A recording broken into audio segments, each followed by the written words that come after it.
दोस्तों नमस्कार। आज मैं आपको एक ऐसी कथा सुना रहा हूँ जो महादेव और विष्णु नारायण की है जी। कथा का टाइटल है जब महादेव ने लिया वृषभ रूप विष्णु नारायण जी की खोज के लिए जी। कथा सुनो जी। जय श्री श्याम।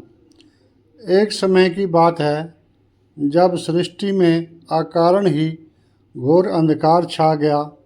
न सूर्य का प्रकाश था, न चंद्रमा की चांदनी, और न ही तारों की टिमटिमाहट। चारों ओर निराशा और भय का वातावरण था। इस विकट परिस्थिति में देवताओं ने देखा कि सृष्टि के पालन भगवान विष्णु नारायण कहीं दिखाई नहीं दे रहे थे। उनकी उपस्थिति से तीनों लोग व्याकुल हो उठे।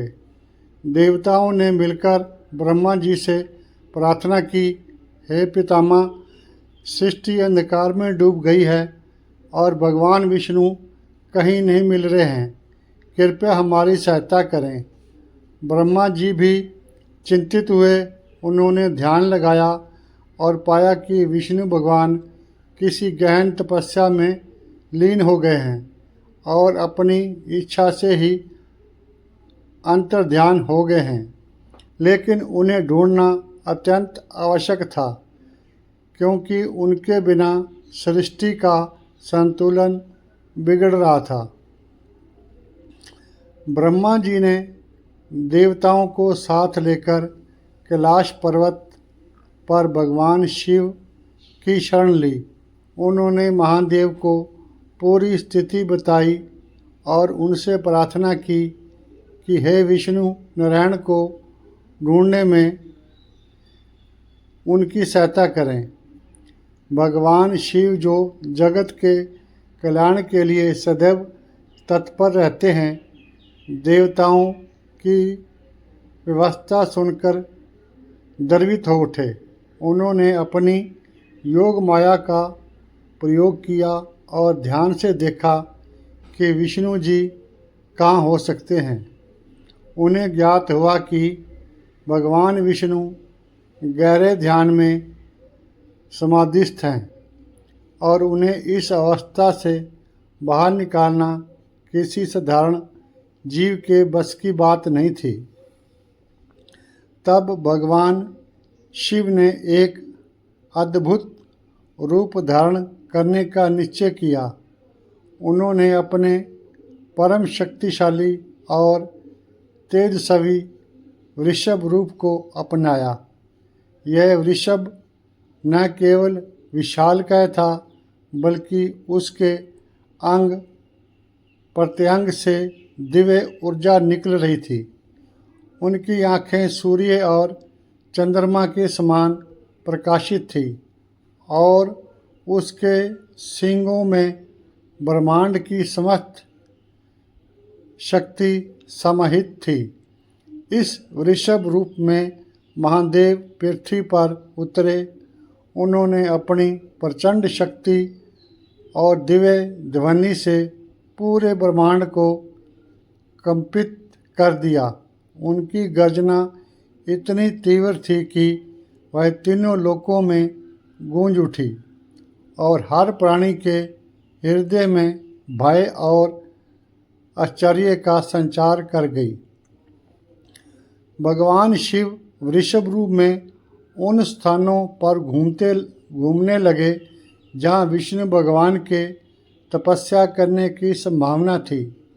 वे पहाड़ों, जंगलों, सागरों और गुफाओं में भ्रमण करते रहे। उनकी प्रचंड गर्जना और दिव्य ऊर्जा से धीरे धीरे विष्णु भगवान की तपस्या में विघ्न पड़ने लगा।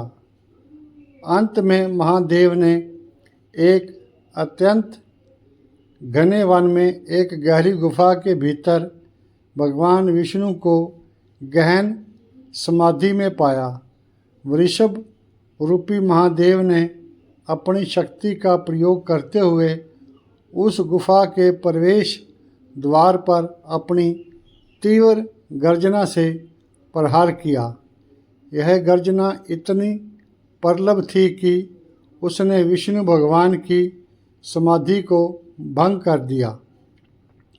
जब भगवान विष्णु ने अपनी आंखें खोली तो उन्होंने देखा कि उनके सामने एक दिव्य और विशालकाय वृषभ खड़ा है, जिससे अपार शक्ति का संचार हो रहा था। विष्णु भगवान समझ गए कि यह स्वयं महादेव ही है, जिन्होंने उन्हें उनकी गहन तपस्या से बाहर निकाला है। भगवान विष्णु ने महादेव के वृषभ रूप को प्रणाम किया और उनसे पूछा, हे महादेव, आपने मुझे गहन समाधि से क्यों जगाया? महादेव ने तब उन्हें देवताओं की चिंता और सृष्टि में छाए अंधकार के बारे में बताया। उन्होंने कहा कि उनके बिना सृष्टि का संतुलन बिगड़ रहा था और सभी प्राणी उनकी प्रतीक्षा कर रहे थे। विष्णु भगवान ने महादेव के प्रति आभार व्यक्त किया। वे समझ गए कि उनका पुण्य सृष्टि के कार्य में लौटना आवश्यक था।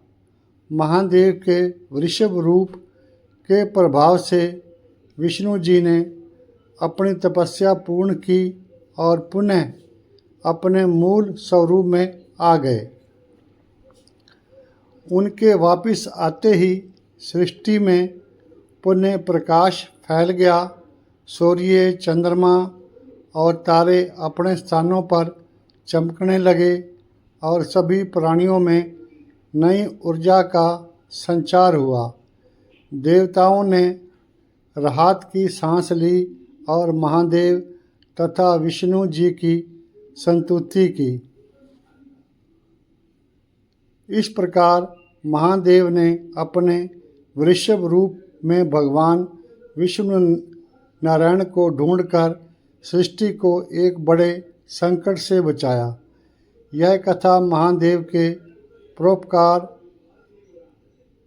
उनकी असीम शक्ति और तीनों देवों के मध्य समन्वय का अद्भुत उदाहरण है। भगवान विष्णु की जय हो। भगवान महादेव की जय हो। यदि आपको ये कथा अच्छी लगी हो तो कृपया मेरे चैनल बीका जी ऑफिशियल को सब्सक्राइब करें, और यदि ये वीडियो आपको अच्छी लगी